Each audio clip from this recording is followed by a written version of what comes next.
Kwentong barbero. So, one day bago ako mag-grade 7, nagpasama ako sa pinsan ko para magpatahi ng uniform.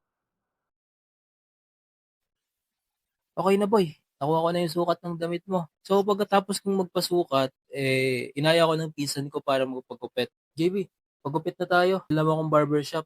Diba, para pogi ako sa pasukan bukas. Ano kayo papagupit ko? Dapat yung maganda at maangas. Para lahat ng kaklase ko bukas may love sa akin.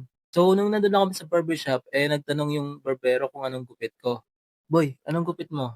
Yung gusto kong gupit ay yung undercut na brush up. Pero hindi ko alam kung anong tawag doon. Tapos naalala ko, bambo daw yung tawag dun sabi ng tropa ko. So sabi ko naman, bambo po manong. Ano yan, kawayan, bambo. Ewan ko ba kung ba't ko sinabi yun eh. Chill ka lang dyan boy, gugupitan kita ng napakaangas na gupit.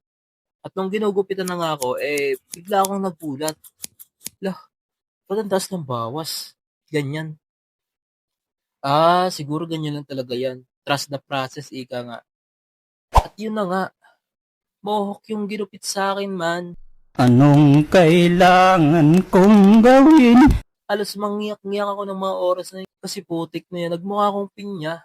Bisit na bisit talaga ako dahil hindi ko naman gusto yung ganong gupit.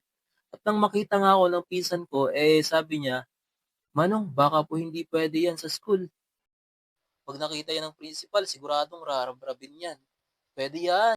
Angas nga oh, mukhang pinya, tapos mukha pang siga. Ayos yan. Kaya yun, nagpakalbo na lang ako. Ang malala pa dun, first day of school bukas sa high school. Kung nga nun, hindi na talaga ako babalik sa barbershop na yun. Hanggang dito na lang guys. At kung gusto nyong malaman kung anong sunod na nangyari, comment lang kayo ng part 2 at gagawan ko yan. At sa mga kapwa ko lalaki out there, alam ko na alam nyo kung gaano kasakit ang balahurain ng buhok nyo. Bye. Subscribe.